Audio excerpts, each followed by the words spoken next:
GeM TV நேயர்களுக்கு அன்பு வணக்கங்களை கூறிக்கொண்டு வழக்கம் போல் விநாயகப் பெருமானை வணங்கி இன்றைய 12 ராசிகளுக்கான பலன்கள் இன்று 24/5/2025 வைகாசி மாதம் 10ஆம் நாள் விஸ்வாவசு வருடம் அற்புதமான சனிக்கிழமை நல்ல நாள். இன்றைய சூரிய உதயம் காலை 5:43 சூரிய அஸ்தமனம் மாலை 6:28 இன்றைய ஆதிக்க கிரகம் சனி பகவான். இன்று நாம் வழிபட வேண்டிய தெய்வம் ஆஞ்சநேய மூர்த்தியை வழிபட வேண்டும். மேலும் இன்றைய நாளிலே சனி மகா பிரதோஷம். ஆகவே இன்றைய நாளிலே மாலையிலே சிவபெருமானை வழிபட வேண்டும். இன்றைய நல்ல நேரம் காலை 7:30 முதல் காலை 8:30 வரை, மாலை 4:30 முதல் மாலை 5:30 வரை. இன்றைய ராகு காலம் காலை 9 முதல் 10:30 வரை, யமகண்டம் மதியம் 1:30 முதல் மதியம் 3 வரை, குளிகை நேரம் காலை 6 முதல் காலை 7:30 வரை. இன்றைய சுபகோரை சுக்கிரஹோரை நேரம் மாலை 5 முதல் மாலை 6 வரை. இன்றைய நட்சத்திரம் இன்று காலை 10:52 வரை ரேவதி, அதன் பின்பு அஸ்வினி நட்சத்திரம் வருகின்றது. இன்றைய திதி இன்று மாலை 4:22 வரை தேய்பிறை துவாதசி, அதன் பின்பு திரையோதசி. இன்றைய சந்திராட்டமம் இன்று காலை 10:52 வரை பூரம் நட்சத்திரத்துக்கு சந்திராட்டமம், அதன் பின்பு உத்திரம் நட்சத்திரத்துக்கு சந்திராட்டமம். தொடர்ந்து 12 ராசிகளுக்கான பலன்கள்.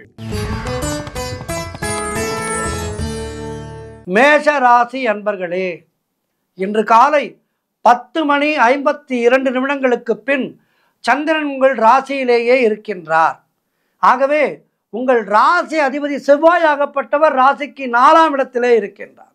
ஆகவே இன்றைய நாளிலே நீங்கள் நினைத்ததெல்லாம் நல்லபடியாக நடக்கும். கடந்த சில நாட்களாக இருந்த தொய்வு நீங்கும். நீண்ட நாட்களாக குழந்தை பாக்கியத்திற்காக காத்திருக்கின்ற தம்பதிகளுக்கு சந்தான பிராப்தி உண்டாகும்.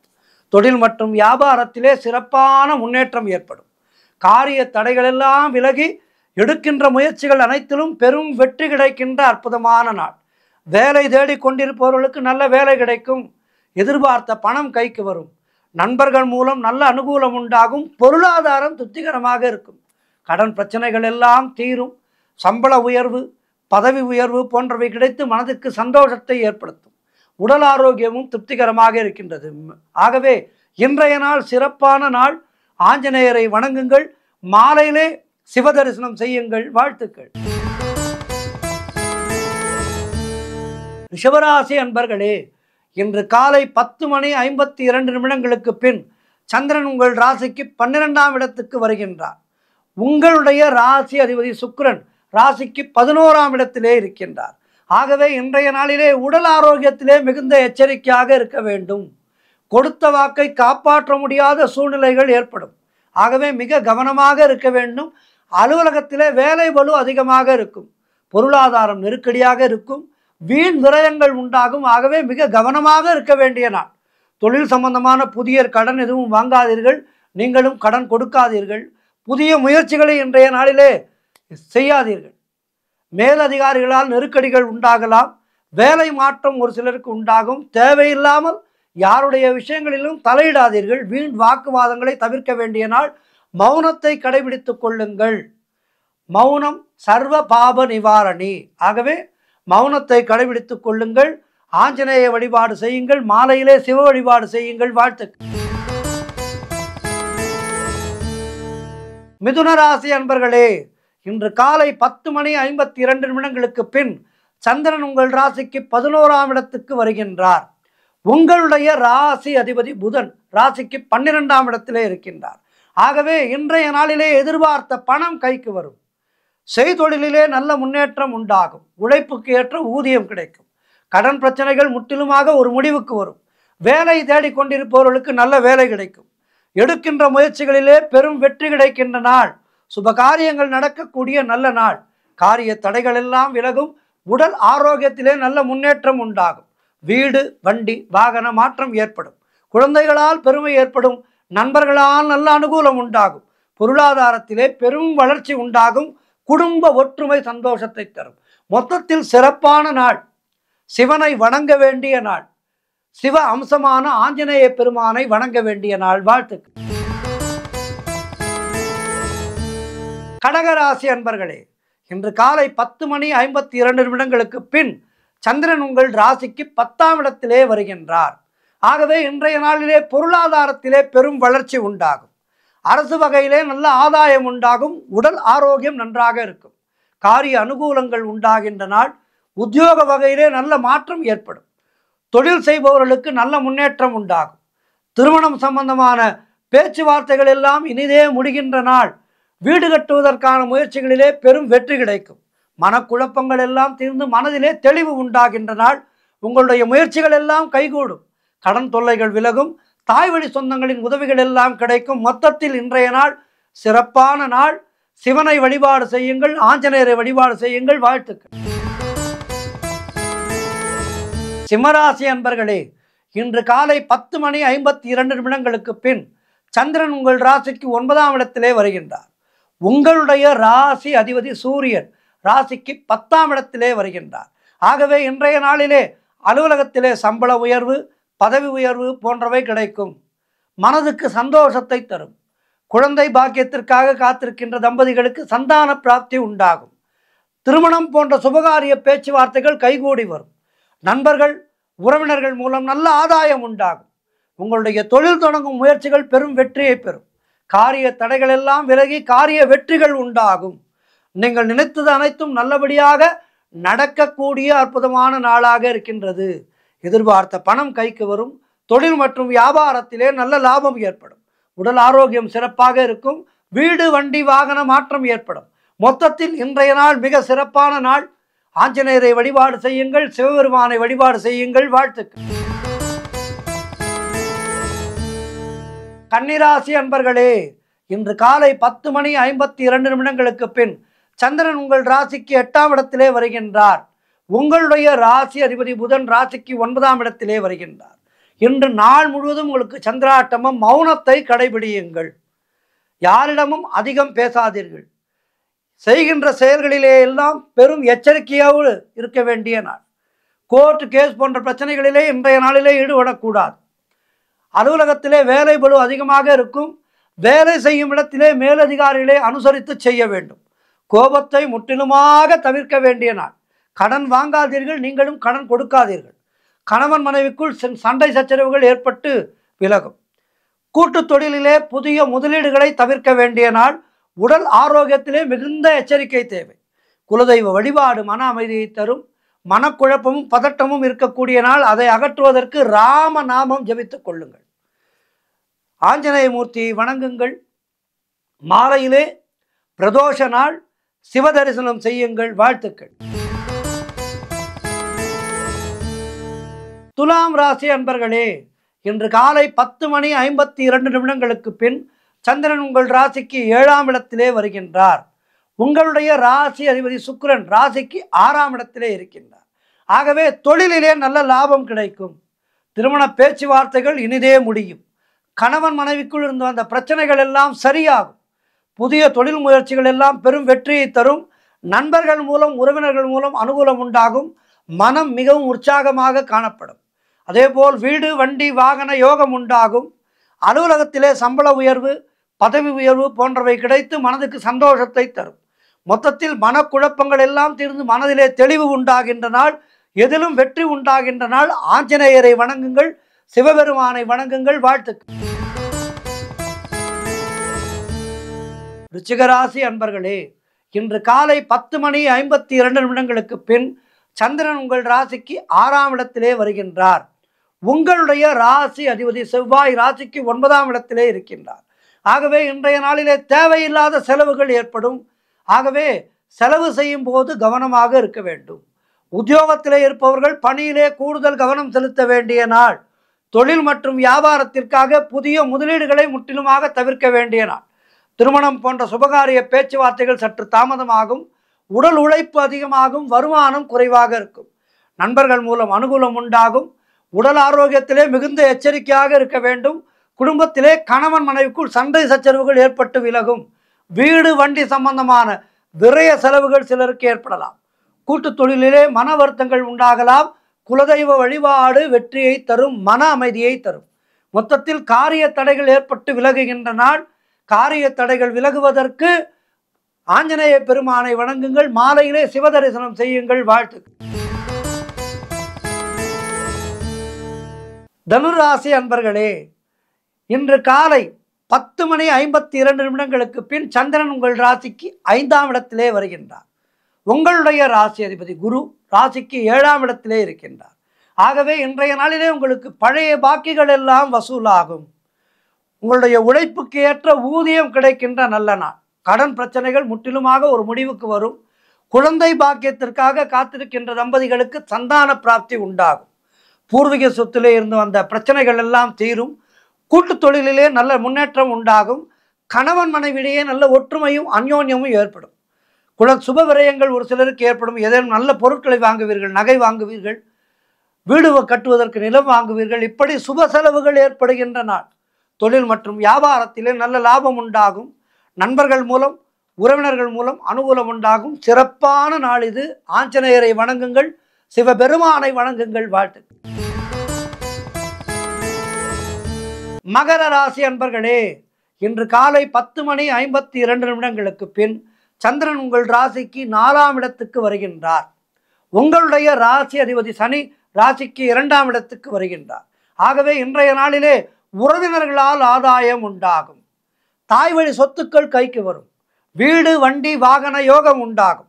செய்தொழில் செய்பவர்களுக்கு அதிலே நல்ல முன்னேற்றம் ஏற்படும்.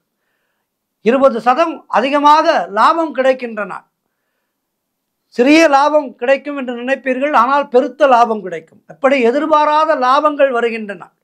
உங்களுடைய முயற்சிகள் எல்லாம் பெரும் வெற்றியை பெறக்கூடிய அற்புதமான நாள். குலதெய்வ வழிபாடு அனுகூலத்தை தரும். முன்னோர்களுடைய ஆசீர்வாதம் பரிபூர்ணமாக கிடைக்கும். கணவன் மனைவியிடையே நல்ல ஒற்றுமை ஏற்படும். மொத்தத்தில் உங்களுடைய காரியங்கள் எல்லாம் நல்லபடியாக நடக்கக்கூடிய நல்ல நாள். உத்தியோகத்திலே இருப்பவர்களுக்கு சம்பள உயர்வு, பதவி உயர்வு, இடமாற்றம் போன்றவை கிடைக்கும். திருமண பேச்சுவார்த்தைகள் சுபமாக முடியும். எல்லாமே நல்லபடியாக நடக்கின்ற நாள். அவரவர்களுடைய வயதுக்கேற்ப நல்லது நடக்கும். வாழ்த்துக்கள். சிவபெருமானை வணங்குங்கள், ஆஞ்சநேயரை வணங்குங்கள். கும்பராசி அன்பர்களே, இன்று காலை 10:52 பின் சந்திரன் உங்கள் ராசிக்கு 3ஆம் இடத்துக்கு வருகின்றார். உங்களுடைய ராசி அதிபதி சனி ராசியிலேயே இருக்கின்றார். ஆகவே இன்றைய நாளிலே வேலையிலே இருந்து வந்த பிரச்சனைகள் எல்லாம் சரியாகும். அதேபோல் தந்தை உறவு வழியிலே நல்ல அனுகூலம் உண்டாகும். நீங்கள் எடுக்கின்ற முயற்சிகளிலே எல்லாம் பெரும் வெற்றி கிடைக்கின்ற நல்ல நாள். உடல் ஆரோக்கியத்திலே நல்ல முன்னேற்றம் உண்டாகும். கடன் தொல்லைகள் விலகும். நண்பர்கள் மூலம், உறவினர்கள் மூலம் எதிர்பார்த்த உதவிகள் கிடைக்கும். திருமணம் போன்ற சுபகாரிய பேச்சுவார்த்தைகள் இனிதே முடியும். கூட்டு தொழிலிலே நல்ல லாபங்கள் வரக்கூடிய நாள். வேலை இல்லாதவர்களுக்கு நல்ல வேலை கிடைக்கும். மொத்தத்தில் பொருள் வரவும் தனலாபமும் அதிகரிக்கின்ற நாள். திடீர் அதிர்ஷ்டங்கள் சிலருக்கு தேடி வரும். சுப செலவு செய்யக்கூடிய நாள்.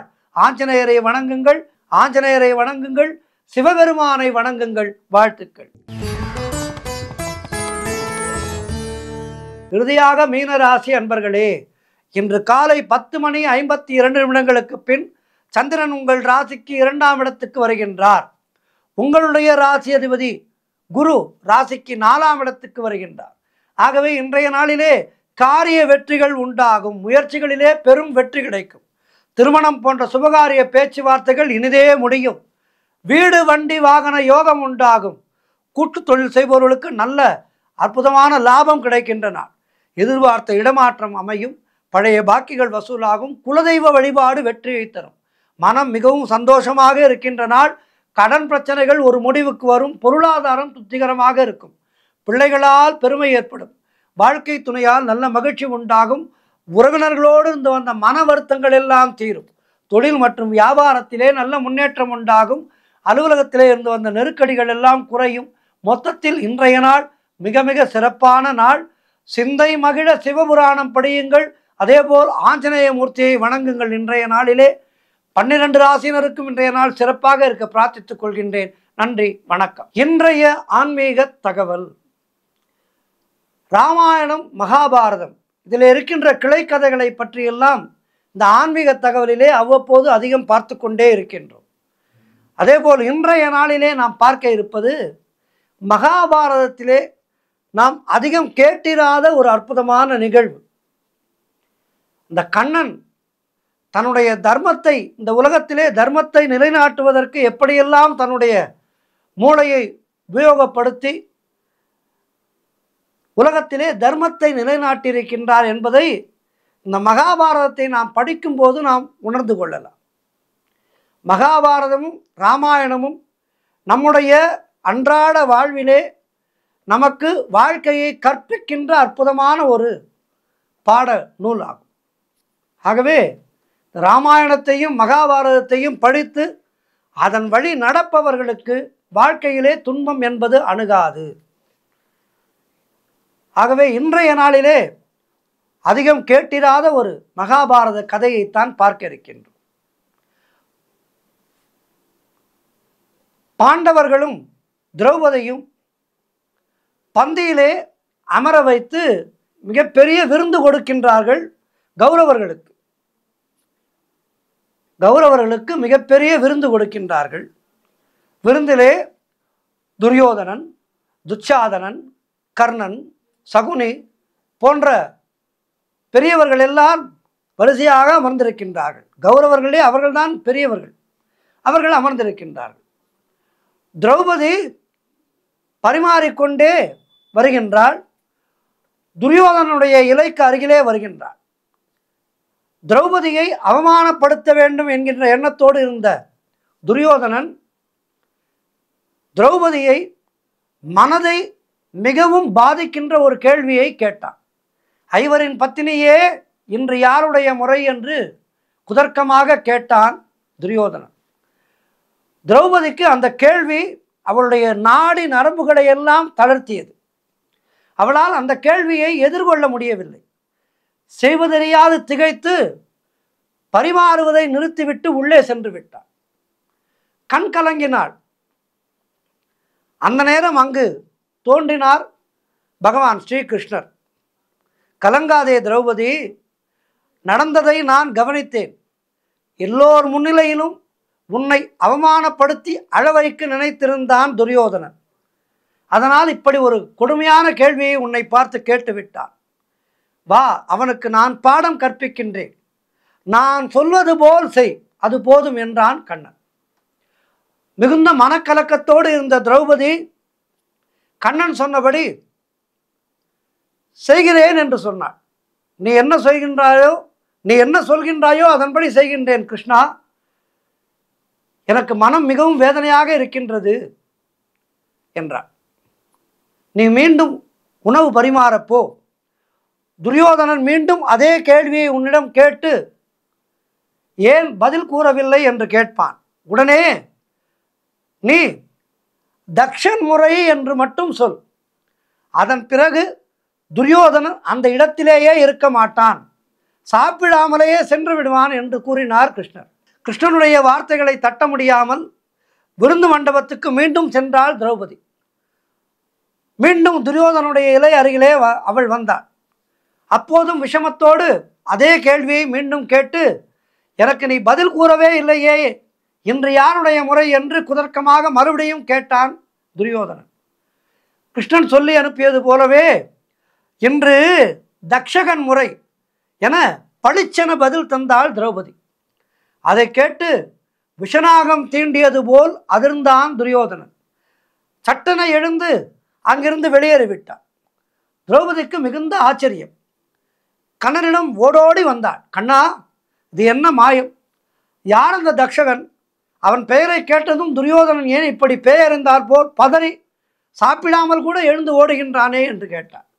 கண்ணன் அதற்கான காரணத்தையும் அந்த கதையையும் திரௌபதியிடம் கூறினான்.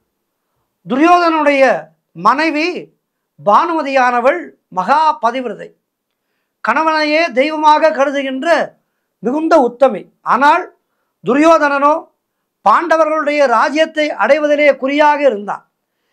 மனைவியிடம் பேசக்கூட அவனுக்கு நேரம் இல்லை. திருமணமாகி மாதங்கள் பல கடந்தும் மன வாழ்க்கையினுடைய பயனை அடைகின்ற பாக்கியம் பானுமதிக்கு கிட்டவே இல்லை. துரியோதனுடைய அன்புக்காக ஏங்கினாள். தெய்வங்களை எல்லாம் வேண்டினாள். அவள் தவம் பலிக்கின்ற வேளை வந்தது. ஒரு முறை முனிவர் ஒருவர் பானுமதியினுடைய துயர் நீக்கும் வழி ஒன்றை கூறினார். மகிமை மிக்க மூலிகை வேறு ஒன்றை மந்திரித்து அவளிடம் கொடுத்து அதை பாலிலே இட்டு கணவனுக்கு கொடுக்கும்படி கூறினாள் முனிவர்.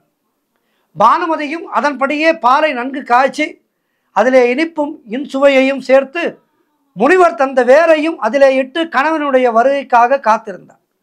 அன்று நல்ல பௌர்ணமி. 2ஆம் இரவின் ஜாமத்திலே அந்தப்புறம் வந்தான் துரியோதனன். அப்போது அவன் மது அருந்தியிருந்தான். பால் அருந்துகின்ற மனோநிலையிலே அவன் இல்லை. ஆசையுடன் மனைவி நீட்டிய பால் கிண்ணத்தை புறங்கையால் ஒதுக்கிவிட்டான். கை தவறிய கிண்ணத்திலே இருந்த பால் தரையிலே சிந்தியது. அப்போது அங்கே சென்று கொண்டிருந்த தக்ஷகன் என்ற நாகம் அந்த பாலை சுவைத்தது. தக்ஷகம் சர்ப்பங்களுடைய ராஜன். பாலை பருகியதும் அதிலிருந்த வேரின் வசிய சக்தியால் அவனுக்கு பானுமதியின் மீது ஆசையும் நேசமும் பிறந்தது. உடனே அவன் மனித உருவிலே அவள் முன் தோன்றி தன்னுடைய ஆவலை வெளியிட்டான். தன்னை வருந்தி அழைத்தது அவள்தான் என்றும் வாதாடினான். பதிவிரதையான பானுமதி பதறினாள், துடித்தாள். துரியோதனனுக்கு தன் மனைவியின் உயர்ந்த கற்பு நெறி பற்றி நன்கு தெரியும். தான் அவளது அன்பையும் பிரேமையையும் புரிந்து கொண்டு நடக்காததால் விளைந்த விபரீதத்தை எண்ணி தவித்தான். தக்ஷகன் கால்களிலே விழுந்து தன் மனைவியின் கற்பை காக்க வேண்டினான் துரியோதனன். தக்ஷகன் பாம்பு எனினும் பண்பு மிக்கவன். பாலிலே கலந்திருந்த வேரின் சக்தியால் உந்த பெற்றதால் தான் அவனுடைய உள்ளம் பானுமதியை விரும்பியது. எனினும் அவளுக்கு களங்கம் விளைவிக்க அவன் விரும்பவில்லை. அதே நேரம் அவளுடைய வசியம் செய்த பாலை குடித்ததனால் பானுமதியின் அன்பை இழக்கவும் அவன் தயாராக இல்லை. எனவே ஒரே ஒரு நிபந்தனையை விதித்தான். அந்த புறத்திலே அமைந்துள்ள அரச விருட்சத்தின் அடியிலே உள்ள புற்றுக்கு பௌர்ணமி தோறும் பானுமதியை காண வருவேன். பானுமதியும் புற்றில் பால் ஊற்றி என்னை உபசரித்து வணங்கி அனுப்ப வேண்டும். அப்போது அவள் கற்புக்கு எந்தவிதமான களங்கமும் இல்லை என்பதற்கு சாட்சியாக அவளின் கணவனான துரியோதனனும் என்னை வணங்க வேண்டும் என்று கூறிவிட்டு மறைந்தான் தக்ஷகன். அன்று முதல் இன்று வரை பௌர்ணமி தோறும் பாம்புக்கு பாலூற்றி வருகிறாள் பானுமதி. துரியோதனனும் பயபக்தியோடு அங்கு சென்று பங்கு கொள்கின்றான். இந்த சம்பவம் துரியோதனனுக்கும் பானுமதிக்கும் தக்ஷகனுக்கும் மட்டுமே தெரியும்.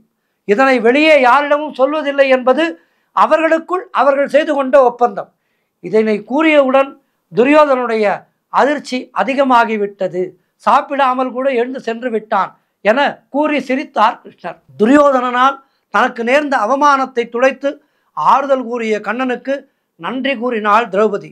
பின்னாளிலே துரியோதனனிடமிருந்து தன்னுடைய கற்பை காக்கப் போகணும் கிருஷ்ணன்தான் என்பதை அறியாமல் அப்போது அவனை வணங்கினாள், என்னை காத்தாய் என்று. எப்போதுமே நான் உன்னை காப்பேன் என்று கிருஷ்ணர் கூறினார். அவர் கூறியதிலே பலவிதமான அர்த்தங்கள் இருந்தது. பின்னாளிலே மகாபாரதத்திலே நடந்த கதைகள் எல்லாம் நமக்கு தெரியும். சர்வம் கிருஷ்ணார்ப்பணம். நன்றி, வணக்கம்.